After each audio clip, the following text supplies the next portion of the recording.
Hi there, Rich, is that you? That's on?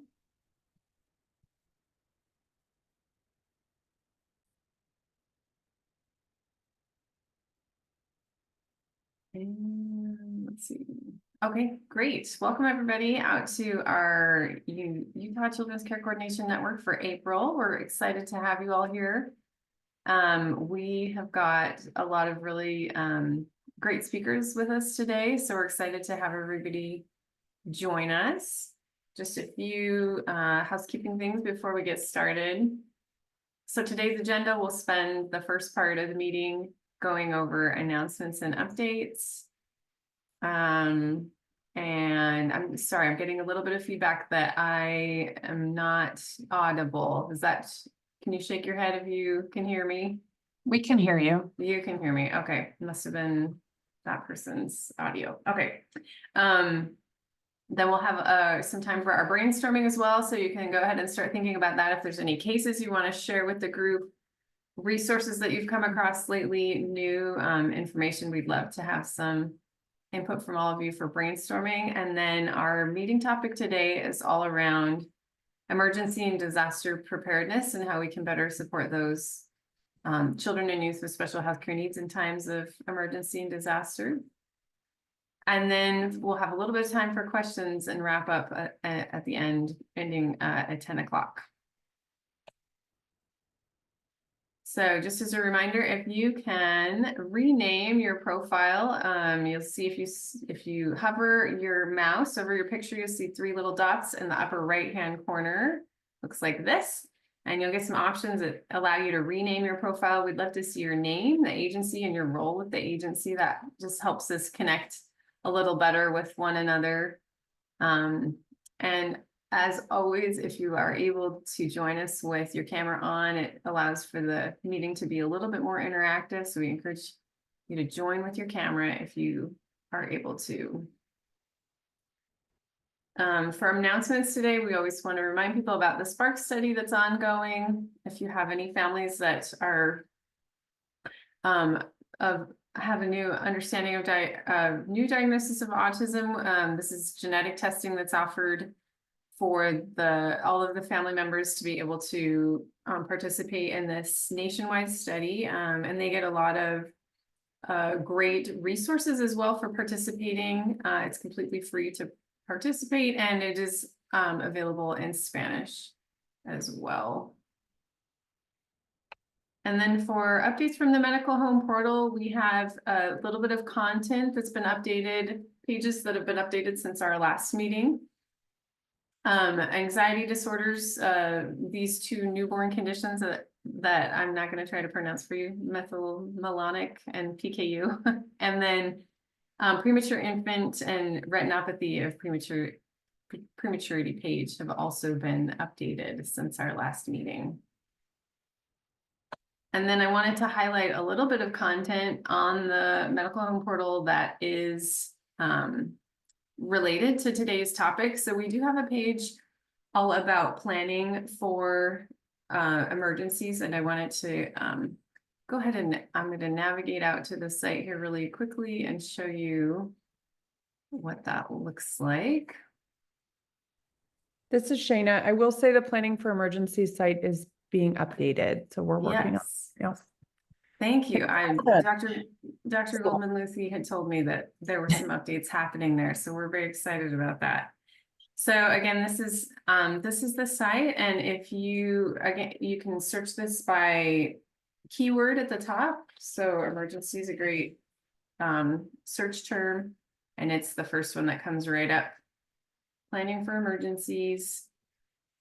And then the other main area that you'll be able to find resources in is if you go to the Utah Services Directory. We have a couple of categories related to today's topic. So there's a disaster assistance category, which we can kind of look quickly through and see what kind of resources are located there, like the Red Cross and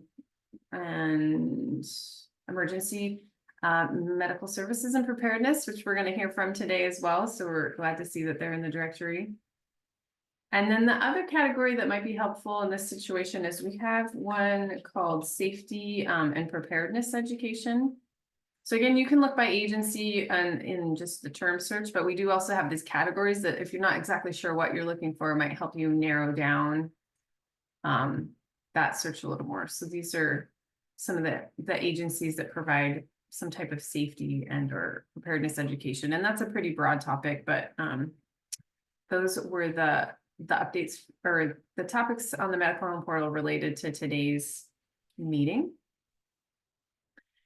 So now is the time for brainstorming, and I'm going to open it up to all of you. You can either just unmute yourself and start talking or raise your hand if you want, but this is your time again to bring cases for the group to help brainstorm on, new resources, any updates to old cases, or other ideas that you want to share in this portion of the meeting.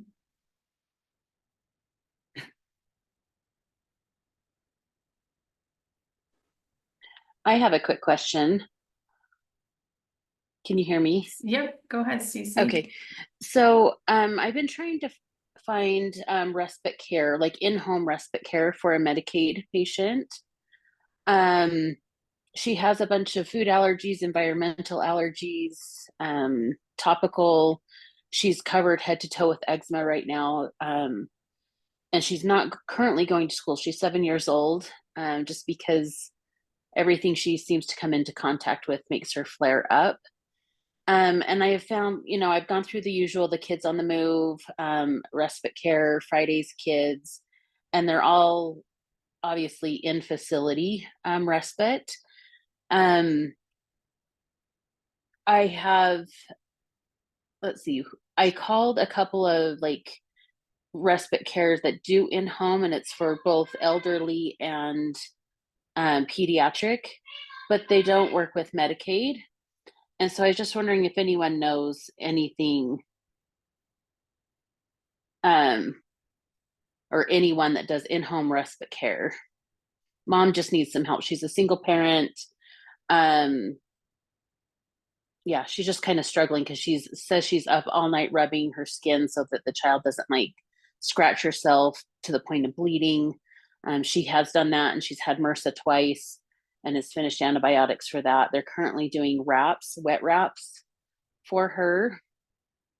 Yeah, so if anyone has any knowledge of in-home respite care that goes through Medicaid would be helpful. I know there's probably not a lot out there, but I thought I'd ask you guys. And it's in Utah County. This is Shayna. I have no respite care help at all, but has she tried light therapy at all for her eczema? Because I've had kids do really well with that. So light therapy, like red light type therapy, or? Yeah, where derm kind of gives those special lights. I don't even know what UV it is, to help with eczema, and that helps with some kiddos. I'll have to ask her. I know they've tried just about everything. I want to say that maybe they have tried that. I know the dermatologist was just able to get her approved for Dupixent. But mom is hesitant to try that just because of her reactions to everything. So I'll definitely ask her about light therapy. Mom's just needing help because she's like, I'm not sleeping at all. I need to get some sleep. I need help washing laundry. So it's more like she originally wanted like a home health nurse. So I'm like, well, you don't quite qualify for that because they're not going to come in and do laundry and help you clean and babysit. Like, that's not what home health is. And so I just told her that I would try to find something in home respite, but I haven't had much luck as far as finding in home.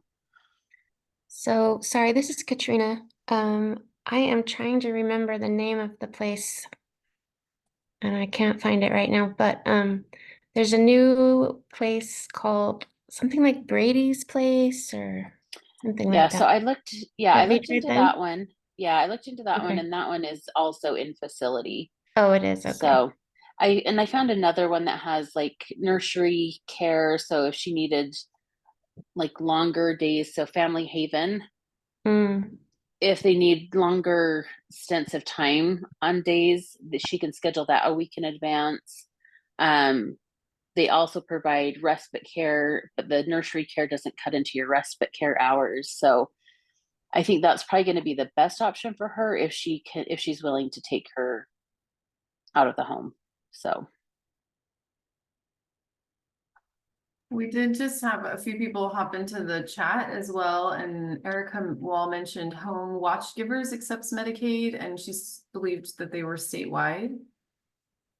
okay, And so then it looks like somebody else linked to Kids on the Move, but you said yeah, you've tried them already as well, and they're well, facility only.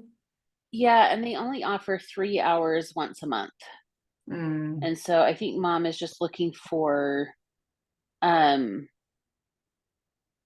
more consistent, and I had her reach out to her community, her clergy. She's had her, I believe she said it was her Relief Society president. They were coming and helping, and some of the members of her ward, but they would bring their other kids with them, so mom couldn't like really rest and couldn't relax because she was so worried about, you know, anything being contaminated or the MRSA being spread, because the child had MRSA at the time. So with Amazing, I just saw that Katrina put Amazing Care Home Health. Do they provide respite? They came and did a presentation to us. They specialize in pediatrics. They do come into the house.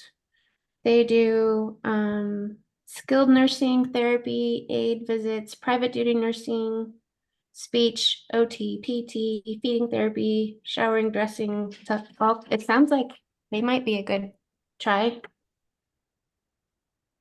Yeah, I don't know, because mom's really wanting help like with laundry and cleaning. So I don't know if that's,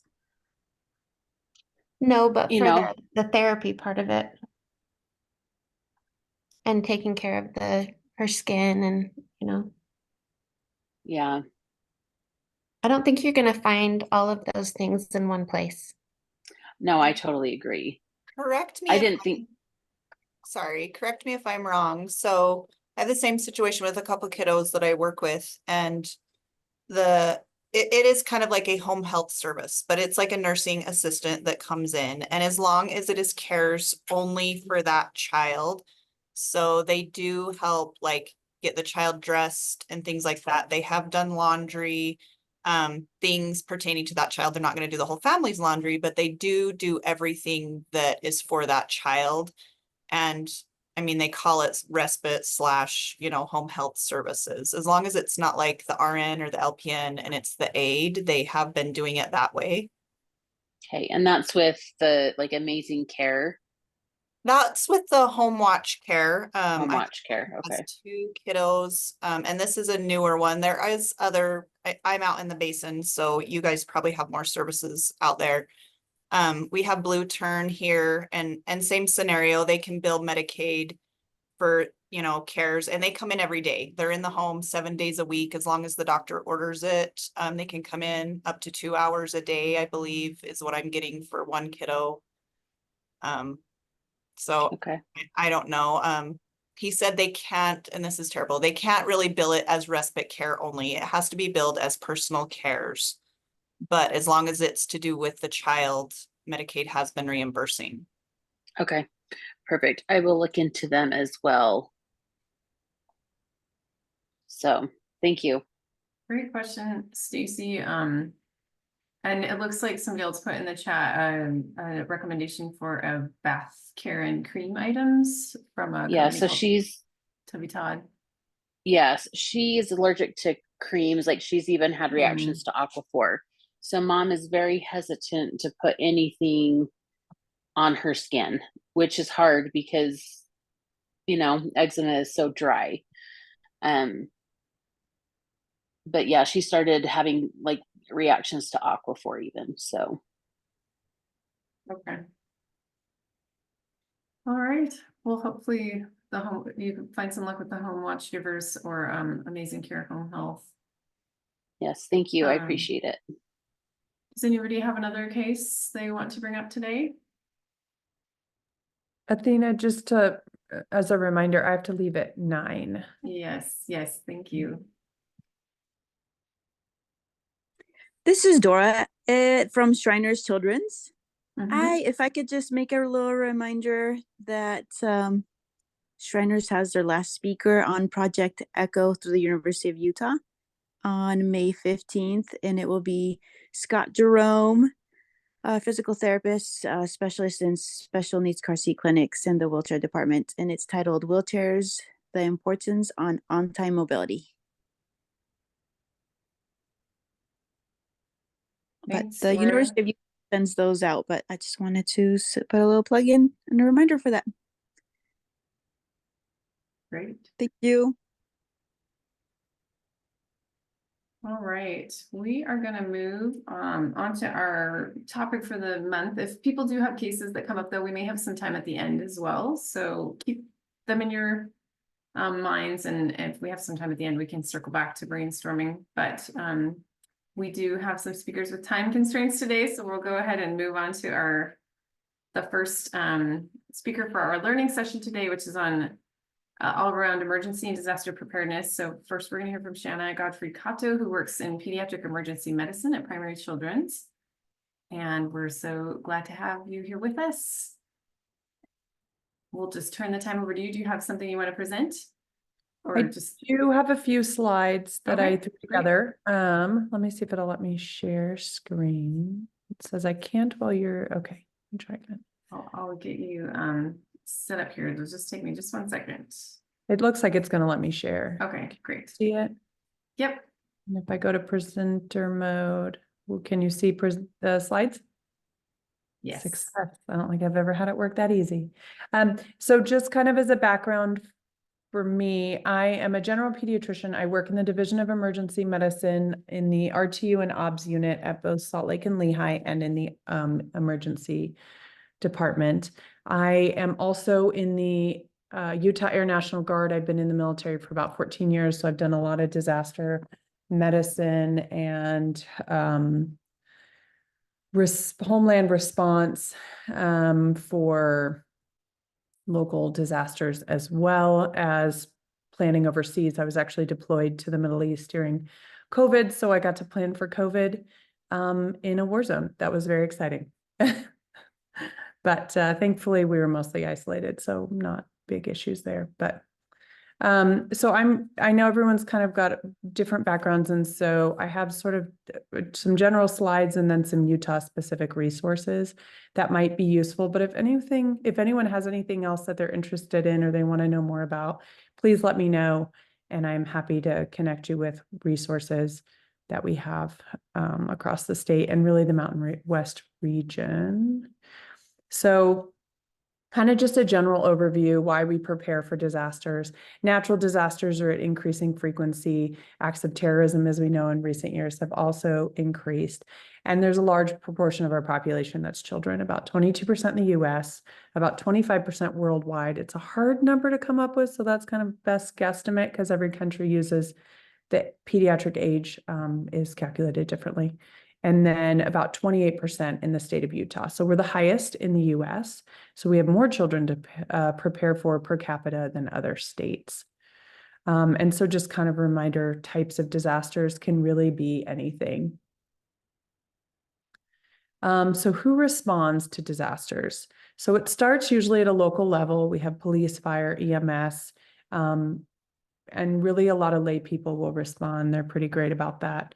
But then hospital systems. So we have many hospital systems in the state, and we actually do a pretty good job of working together for planning and response. And what a lot of people don't know is that the VA is still part of primary's disaster response if need be. If we need to evacuate down the hill, the VA can help with that, even though they don't typically care for children.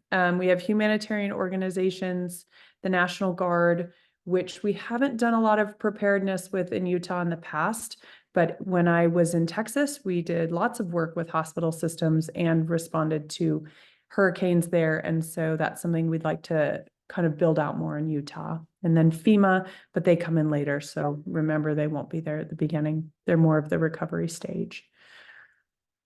And why do we care? Why should we plan differently for children than we do for adults? And many of you know this, children are not little adults, they have different physiology that leads them to have some increased risk during disasters, some of which is they just don't know how to get out of a disaster situation. If there's a fire and you have a toddler at home, that's going to be challenging for them, or a baby who is not mobile. They breathe faster, so they're absorbing that smoke and those toxins more. They're putting things in their mouth, so contaminants at a ground level, and their skin is really permeable. And again, that surface area is higher in kiddos there. And so they are going to absorb things more. So things like radiation, they have such a high metabolic rate, can really get absorbed and cause effects quickly. So what we saw after Hiroshima is that kids tended to develop cancer quickly, more so than adults, although they did as well. So there's different roles depending on where we practice. So hospitals have their role. And if you look at smaller outlying hospitals, their disaster plan is we'll transfer the kids to the pediatric hospital. But as we know, primary children's can't take everyone. And so there's been a lot of great work done by a lot of my colleagues to help smaller regional hospitals care for kids during and after a disaster for really up to 72 hours or longer if needed, or for them to really kind of hold these kiddos in place and care for a group of kids as needed. Particularly, there's been a lot of work done around burn, and there's a plan for regional hospitals to care for kids for 72 hours until they can get to a regional burn center. And then one of the big things that we have to keep in mind with kids, and I suppose elderly as well, is reunification, and to make sure that they are given back to the custody of somebody who legally should have that kiddo. And then in the clinic, different clinics around the state have different disaster plans. Those that are associated with a hospital system have kind of a plan that's more in collaboration with the hospital system, and freestanding clinics have a variety of plans. And so we'd love to work on kind of building out those plans, because we know during disasters that some of the overflow that kids that come into the hospital after a disaster could really be cared for by their PCP, and probably should be, because they're the person best set up to care for those kiddos. And so we want to help support clinics to be functional during or after a disaster, because a lot of what we see is that these kids mostly need their chronic medications, particularly in natural disasters like hurricanes, earthquakes. They need access to their daily meds and healthcare. They don't necessarily all need to flood to an ER if they're not injured in the event itself. And then the patient role. We have a system in Utah where children and youth with special healthcare needs can sign up to be part of a special needs network, and that's on the MedHome portal that Athena showed us earlier. Parents have to opt into this. We would love for there to be a better national registry for these kiddos. And at this time, there's a lot of different apps and whatnot in development for that, but we don't have like a silver bullet that would help us to connect with these kiddos. What we did learn from the fire in Hawaii is that Medicaid is a great resource to help track the children and youth with special healthcare needs. And so that's something that I think we could look into more to see if it's just Hawaii, or if, each state has that ability to track those kids or not. The other thing that we know is that we'd love families to have the emergency information form. And honestly, this form is not just for disasters. If they travel, if they want to go to Disneyland, and their kid needs to go to a hospital in California, it would be amazing for them to have this kind of form filled out with a pretty complete history for these kiddos. So we are working on developing it in Epic for the U, and then as Intermountain is developing their Epic system, we want to incorporate that as well, so that we can have these families access it on their MyChart, at least the components that can be completed via MyChart. AAP has a lot of policies on how to help children during, after, and planning for disasters. They have great resources. Our MedHome portal has great resources. And then just wanted to kind of put a shout out for disaster recovery, just watching these kiddos over time. A lot of families will think, oh goodness, my child has PTSD and it's like a week out. Some of that is normal processing and helping families understand that. But those kids that really do have prolonged or inappropriate recovery really do need help with that. And we want to connect them for that. The other thing that the state is working on building out is a mental health team. They have kind of somewhat, I think, of a mental health disaster team that they can send out. But I know when there was concern for a gun in the school, they reached out to us for more resources. And so I think it's something we want to make a more robust program so they can go into these schools. If a disaster happens at a school or these kids go back to school in a community, they can go in and help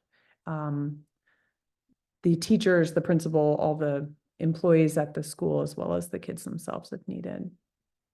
And then we have a lot of partners. Nobody can do this alone. Honestly, if a true list of our partners would be pages long. And so some of the partners that maybe not everybody knows about is the Utah Hospital Association is a great partner. They have UDAC, which is a disaster group. Really all the hospitals in the region, we talk about this, particularly earthquakes would involve a lot of coordination, big fires. We have our disaster coalitions, which yesterday we met and did a chemical tabletop exercise with them that went really well. And they were able to exercise their plans and talk about ways to enhance their plans.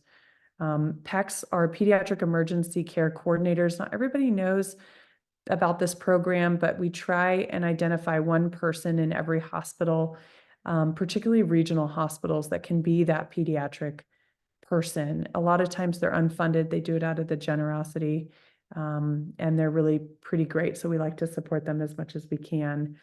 The Medical Reserve Corps, the DMAT teams in the state, and actually neighboring DMAT teams, the National Guard again. And we have a great family advisory network where we have a representative that helps, particularly his focus is on children, youth with special healthcare needs and how EMS, fire interact with those kiddos and how they can help to provide safe care for those kids.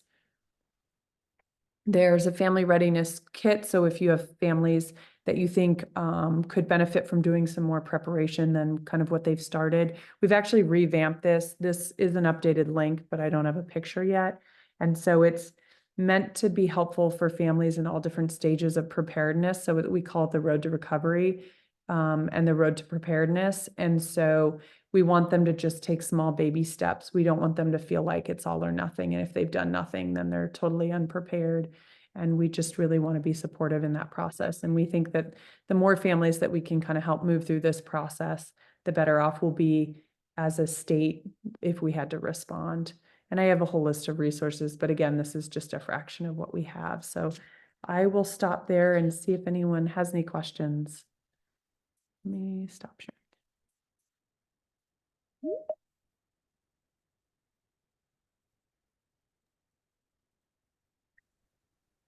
Thank you so much for sharing with us. I know that was kind of brief, but we'll make sure if you send out your information in our meeting notes too for everyone to look over some of those resources. We really appreciate it. Sure, happy to share. And again, if anyone has any questions or thoughts or anything about ways we can partner and improve our preparedness for kids, we'd love to have anyone else get involved and share ideas. So thanks so much. Thank you. All right, next we're going to turn a little bit of time over to Eric Christensen.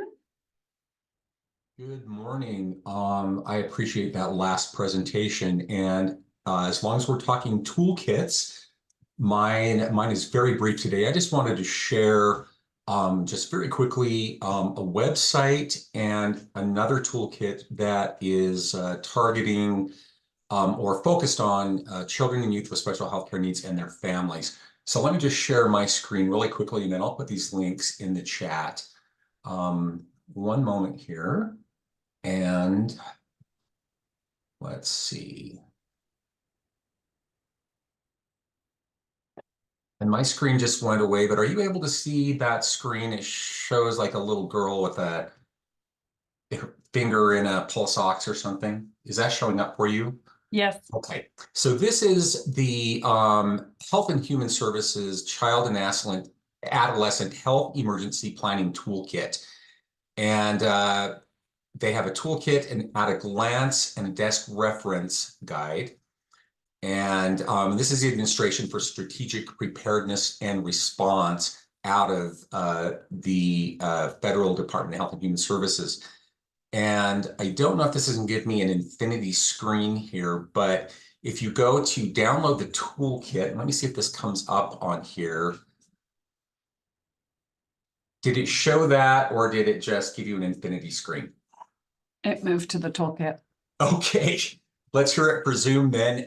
This is the actual Health and Human Services Child and Adolescent Health Emergency Planning Toolkit, and it's guidance for addressing the needs of children and youth with special healthcare needs. So it is nice because it does go into some of those parts and pieces about ensuring you have, backup, generator type equipment for your kids who might be tech dependent, or it talks about adequate supply of medication, and things like that. So it does go into a little more in-depth information on the special population that we serve. So, if you are working with families, or you would like to become a little more familiar with special ways that you can help these kids and families, this is a really excellent document, and some excellent planning materials that you can look at. And then in conjunction with what was just shared with us for the general pediatric population, I think these can be excellent resources to ensure that our families are ready and really making some considerations for not if, but when something occurs down the road. Any questions on that? I will put these links into the chat when I stop sharing here in just a minute. And those are available to you just to download and utilize within your offices and practices.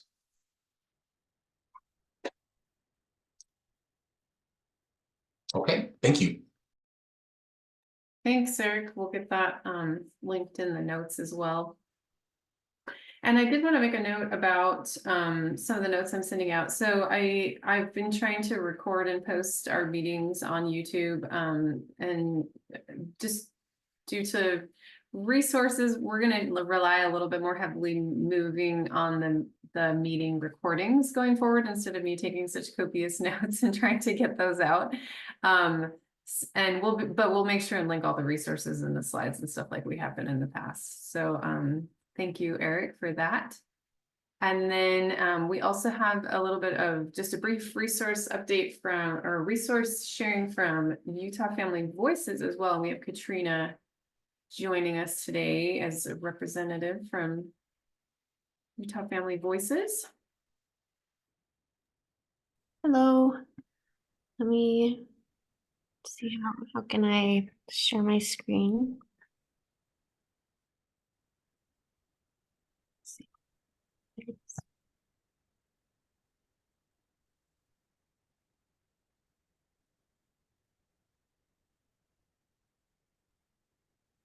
Sorry.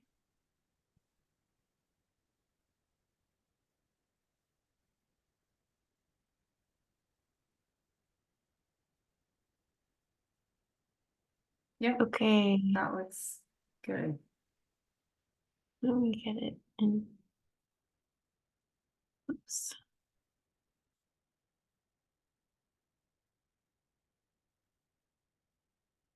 Okay, so I don't have a lot of new information for you guys, so I'm gonna skip ahead a little bit. Sorry. I don't know what's going on here.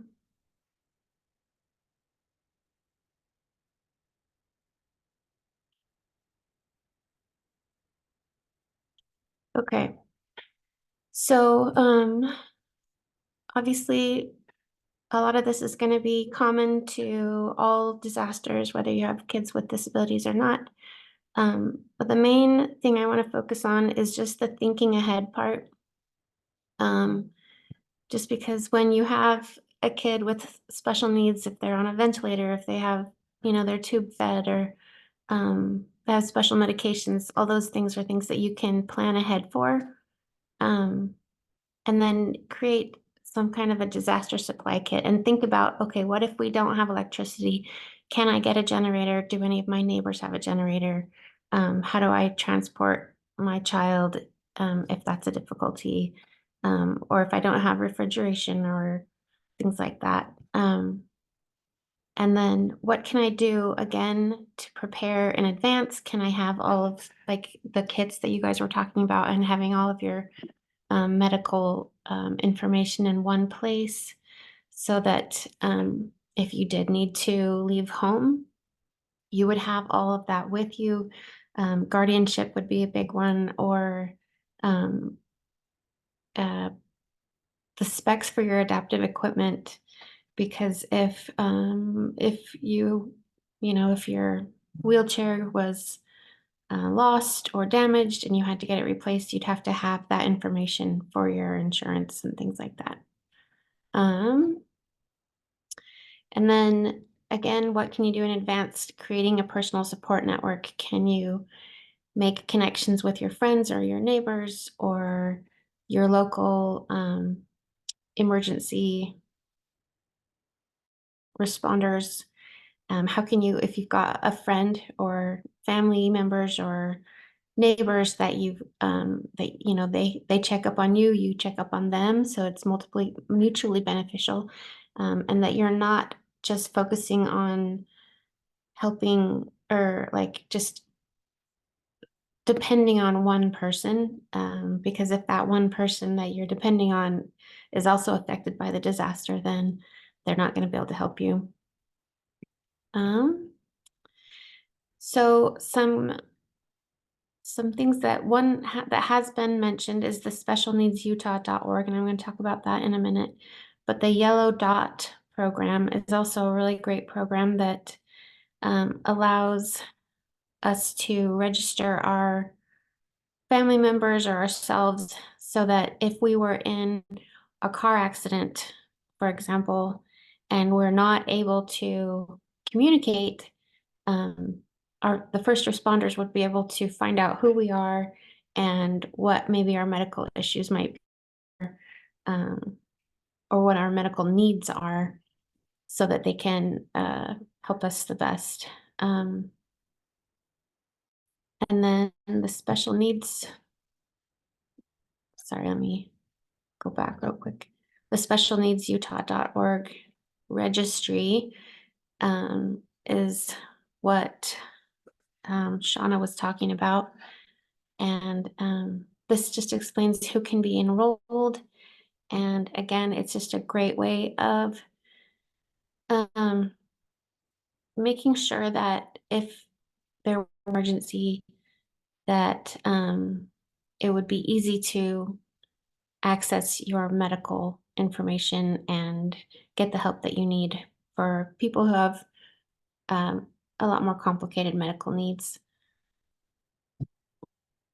And then just developing a communication plan with ideally somebody who's outside your local area so that you can have contact with somebody who maybe not be affected by if there's a power lines down or phone towers down and things like that. And then having that person be the communication point, or using WhatsApp or Facebook or something like that to be a place where you can communicate with your loved ones and even your doctors or daycare or teachers or whoever you need to communicate with. If your child were at school during an emergency, how can you communicate with them until you can pick up your child? And then one of the other things to think about is just, when do you go, when do you stay? So if you are at home and there's a flood and you have to leave, what do you need to have ready to take with you? If it, on the other hand, is maybe there's an active shooter in the neighborhood, or something like that, then how do you make sure you have everything that you need to stay at home? And of course, the staying is kind of easier than going, but just something kind of funny. I planned out my family's emergency kits and had everything in these giant buckets. And I realized that my children would never ever be able to carry those giant buckets. And so thinking about how you're going to transport things, I also tried some big bins, and I realized that the big bins would not fit in my car. And so I had to figure out again what is actually necessary and how can I make it portable and fit in the space that I have. And then just practice, practice, practice. The best plans are useless if we don't remember what our plan is and how to put it into practice. So, the do it every 6 months kind of thing is a great one where every time you change your furnace filter or check your batteries on your smoke alarm, things like that. Put it on the calendar, practice with your family, practice with if you've got a lot more complicated healthcare needs for your child, practice so that you know how to communicate with your doctors and things like that. The sled under the bed was an interesting one where just, again, how are you going to transport things or people? And the sled, if you just keep it under a bed, and if you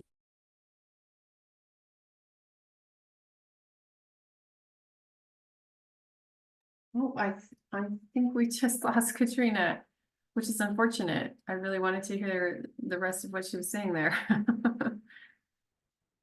I wonder if her internet cut out or something. Slide under the bed kind of sounded like Elf on the Shelf, so I was Yeah, I about know. that. So I mean, what a great idea, or just a simple tool though that could be used to transport somebody who has low mobility. Great. And then I saw her last bullet. It looked like it said the 527 challenge, I think. I hadn't quite read ahead yet. So does anybody know about that? Well, hopefully she joins us again and can kind of finish up what she was saying there. And hopefully she's not having a disaster at the moment for her power cut off or something like that. But while we wait for her to join us again, we'll go ahead and turn the time over to our last presenter here, who is Rich Foster from the Office of Emergency Medical Services and Preparedness at the Utah Department of Health and Human Services. And I know a lot of today's repeat, but it's always good to hear the message multiple times and also from multiple people. I think things stick a little differently when we hear it multiple ways. So we'll turn the time over to you, Rich. All right, thank you very much. And I don't have any slides to share with you today, so I'll just be talking. So you'll have to look at me for the entire time.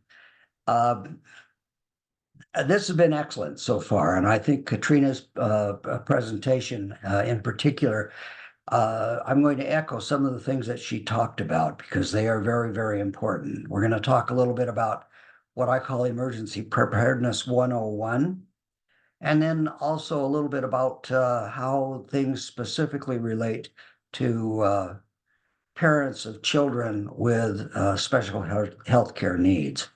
A little bit about me. I do work for the Department of Health. It's now HHS, of course, as we all know. But and I've been there about 14 years. Prior to that, I was a pastor of a church and taught at Trinity Theological Seminary, where I am still, if you believe it, a PhD candidate who's now approaching 80 years old. So I don't know whether I'm ever going to get that PhD or not. But I did spend most of my career working with teaching at Trinity Theological Seminary. Before I became a VISTA volunteer and then got interested in emergency preparedness and the Department of Health. So that's a lot about me, and I apologize for that. couple of caveats. One of the things that I want to emphasize is that I'm speaking about disasters only. Everything that we talk about, we put into a disaster context. So some things might sound a little bit strange, but when you think of them in terms of a disaster context, then they change. And it is really important, I think, to know what the potential disasters are that we face here in Utah, whether it's in Panguitch or whether it's in Salt Lake City. What are the potential disasters that we need to be prepared for? Obviously, hurricane disaster preparedness means nothing to us, but occasionally we do get a tornado. Not very often, but we do. Sometimes we get wildfires, and if you live in Park City, then a wildfire is what you're concerned about. If you live in Salt Lake City or on the western side of the Rocky Mountains, then you're concerned about earthquakes. And is there anybody here who doesn't know the whole earthquake story about how they show up every 400 years, or excuse me, every 200 years? It's been 400 years since the last one. So we're all living on the edge. And we all should know that if we all live on the western side of the Rocky Mountains, because we are extremely vulnerable. And should there be a 7 point on the Richter scale earthquake anywhere along the Wasatch Front, we would all be affected, and the devastation would be incredible. It would be a massive disaster of Hurricane Katrina proportions. We also all should know that, let's talk about Hurricane Katrina. It happened almost 20 years ago now. By some accounts, 18,000 people died during Hurricane Katrina. But what we may not realize is that 80% of that 1,800 people were people with disabilities and other access and functional needs. Over 70% were people who were over the age of 65. The rest of them, and we don't really have the figures on this, were children of Katrina. And I would highly recommend that you read that book. I just finished rereading that book again. It's called Children of Katrina, and it is an excellent analysis of what happened to the children in New Orleans during the devastation of Hurricane Katrina. And Katrina, who just did their presentation for us, talked about things like basic emergency preparedness. And we all know, don't we, that we need to have an emergency kit. If you don't know that you need to have an emergency kit, I'm telling you, you do. If you don't have one in the trunk, you should have one in the trunk of your car. You should have one in your basement. And it is a grab and go kit. In the event of a disaster and where you're ordered to evacuate, you must be able to grab that grab and go kit and take it with you. So can you put 10 gallons of water in a grab and go kit? No, of course you can't. So we have to have food storage at home. We have to have the ability to stay home if we possibly can. And that's where we want to be in a disaster, is we want to stay home because that's where all our stuff is. But if we're ordered to evacuate by a person who is a law enforcement officer, and you are ordered to evacuate, then you need to be able to go and need to take that emergency kit with you. You should know what should be in an emergency kit by now. If you don't know what should be in an emergency kit, I suggest you check the website of the Utah Division of Emergency Management under Be Ready Utah, and they'll tell you exactly what should be in an emergency kit. But it is a matter of common sense, isn't it? You've got to have food, you've got to have some water, you got to have warm clothing in case the earthquake happens in February or January, even worse. You got to have clothing as children grow older, as people change. Your clothing needs to adapt with them.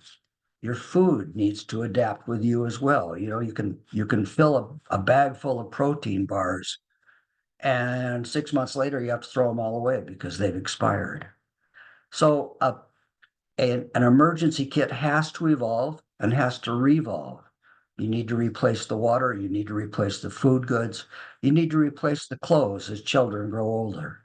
So having an emergency kit is not something that you just do. You don't just go out and buy an emergency kit or buy a canvas bag and stock it with $30 worth of provisions. You have to work an emergency kit about every 6 months just to make sure that it's current. You have to remember that flashlight batteries, if you take a flashlight battery out of its its packaging and put it in, drop it into a flashlight, and then throw the flashlight in your emergency kit, you've only got about 6 months before the batteries are dead and they start to corrode and they ruin your flashlight. So flashlight batteries have to be changed. And also remember to include in your emergency kit a cell phone charger. How many times have you needed your cell phone charger and you didn't have it? Just stop and think, in an emergency and you don't have your cell phone charger, what are you going to do? My point is simply this, that emergency kits are all about common sense and they're all about evolution and rotation.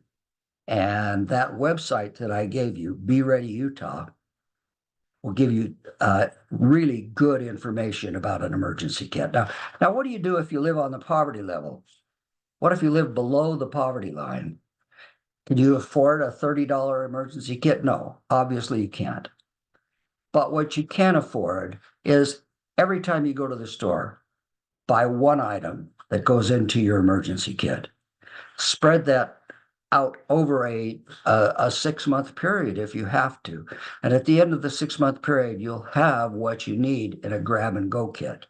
And you'll also begin to stockpile foodstuffs and water in case you get to stay home during the emergency. And again, remember, that's our top priority. Stay home if you can. That's pretty much disaster emergency preparedness 101, except for what I consider to be even more important than an emergency kit is the personal support network. Now, Katrina mentioned that. And this is something, again, that you can get information about from the Division of Emergency Management. What is a personal support network? It's something we all need, whether we're disabled, whether we have children with special health care needs, or whether we're in the prime of life. We should have a personal support network. And that consists of people who know you, people who love you, people who know what your needs are, people who have the key to your house, people who know how to get in touch with you, and people who include that out-of-state contact. Very, very important out-of-state contact. Why do you have to have an out-of-state contact? Well, you've got people located all over the state, friends, neighbors, relatives. They need a central point that they can contact and they can tell Aunt Mary, I'm okay. We're okay. So you don't need to, nobody needs to worry about us. Then as other people call in and divulge and say, we're okay, then she has all of this information that she can pass out. So make sure that in your personal support network, that you have somebody, an out of state, that you have an Aunt Mary that you can contact out of state who won't be affected by our local disaster and everyone can refer to. Very, very important. And what do we do if we have a child with a special health care need? This is really not that difficult because parents know exactly what their child with a special care need needs. And those are the things that they need to provide for. Whether it's an infant up to age 6 and who needs a change of diapers, bottles, food, different special kinds of food, whether it's a child up to the age of 18, whether it's a youth, the parent of a child with special care needs knows what those needs are. and they need to make sure that they've made allowance for those needs. And one of those things that you should do, if you especially are the parent of a child with special health care needs, is contact your fire department. Whether or not you get your name on a special needs registry or whether or not you use the yellow dot system, and I approve of both of those things to do, what you should do, and what you should do if you haven't done it already, is tomorrow morning, first thing, call your fire department and say, hey, I just wanted to let you know that we live at such and such an address, and I have a child with a special health care need. If they don't know that, how are they going to put you on some kind of a priority list where they can get to you first and help you? Same way with the sheriff's department. It would not be a bad idea to contact the sheriff's department and say, you know what? I just want to get to know you better. We live in East Mill Creek, and we have a child with special health care needs.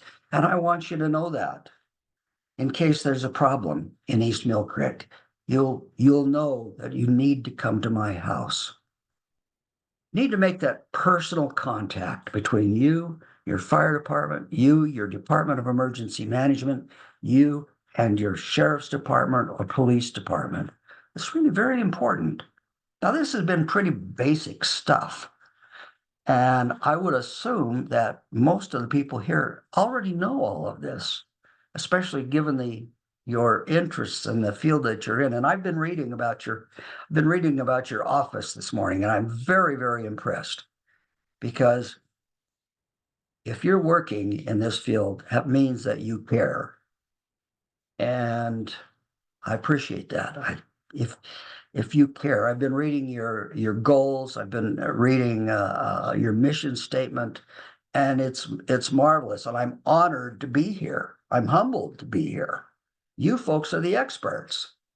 I'm not the expert. You are the experts. And if you're not the experts, the parents are the experts.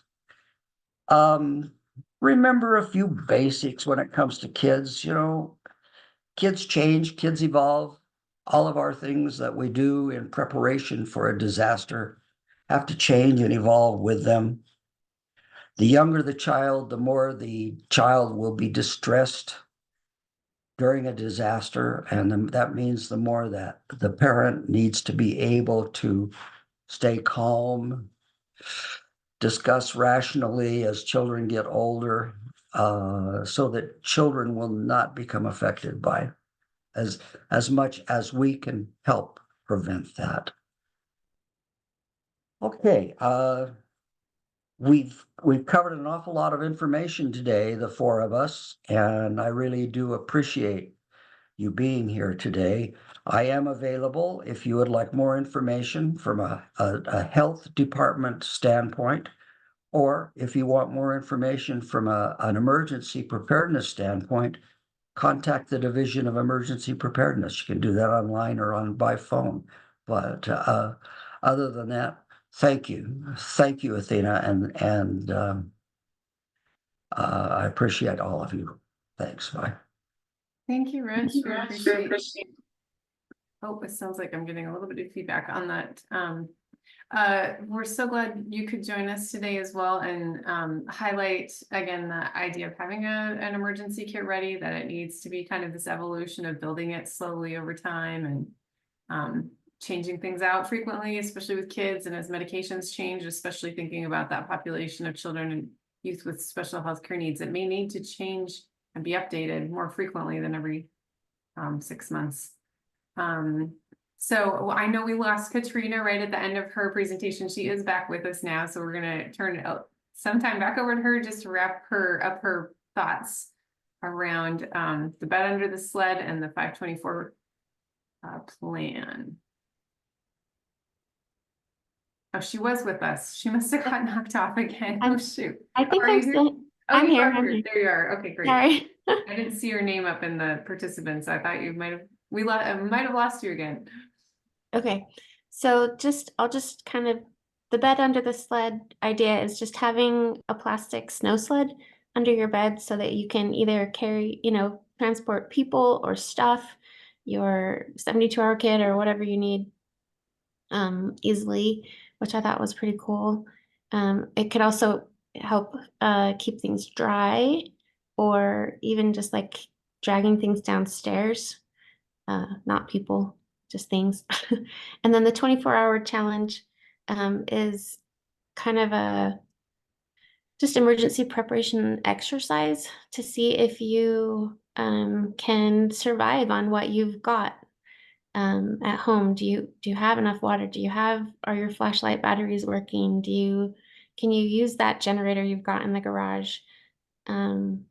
What would you do if you didn't have electricity, or, do you have even just a manual can opener, things like that? And then just, the first time you could do it for 24 hours, and then you could even make it 72 hours. And just kind of practice these plans and try to make it fun for the family so that they'll look forward to it and be able to just want to be there and have that practice going. And that's all I have.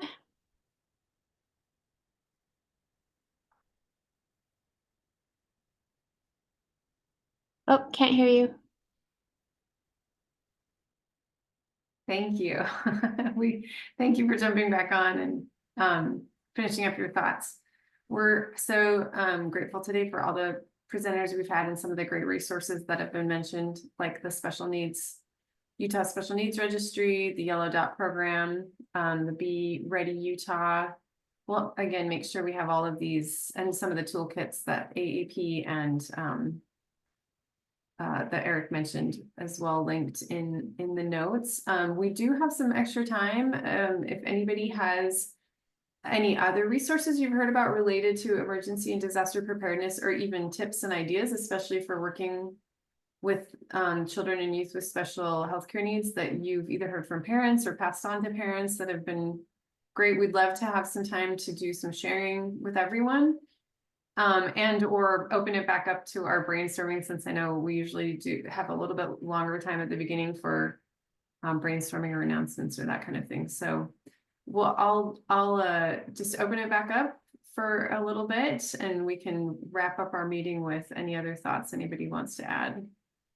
Athena, this is Amy Nance, and I'm the Office Director for Children with Special Healthcare Needs here at Department of Health and Human Services. And I did put the Be Ready Utah link in when Rich was speaking about that, but just as a information, tomorrow is the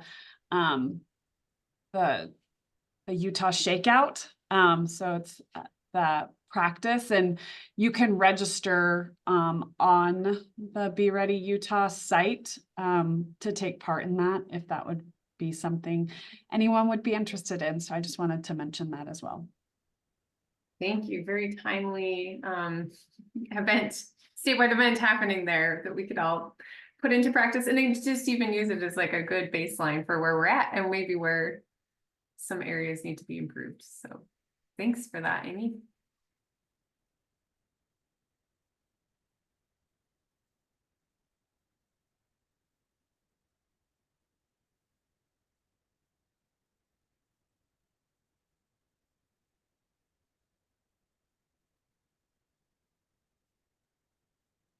Anybody else have anything they'd like to share?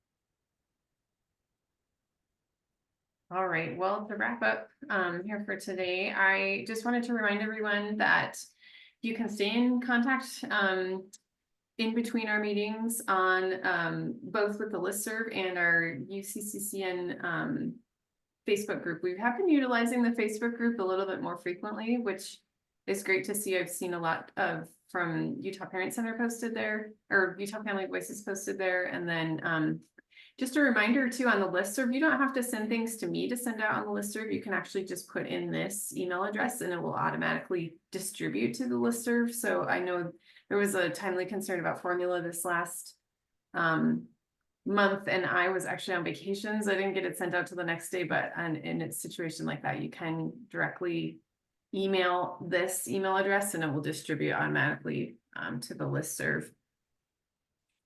And then our next meeting will be May 15th, and our topic for that meeting will be child life and adaptive care. So we have a child life specialist from Primary Children's joining us for that one to talk a little bit more about the services that are offered through child life and adaptive care in the inpatient hospital setting. So looking forward to that presentation, and we will see you all in May.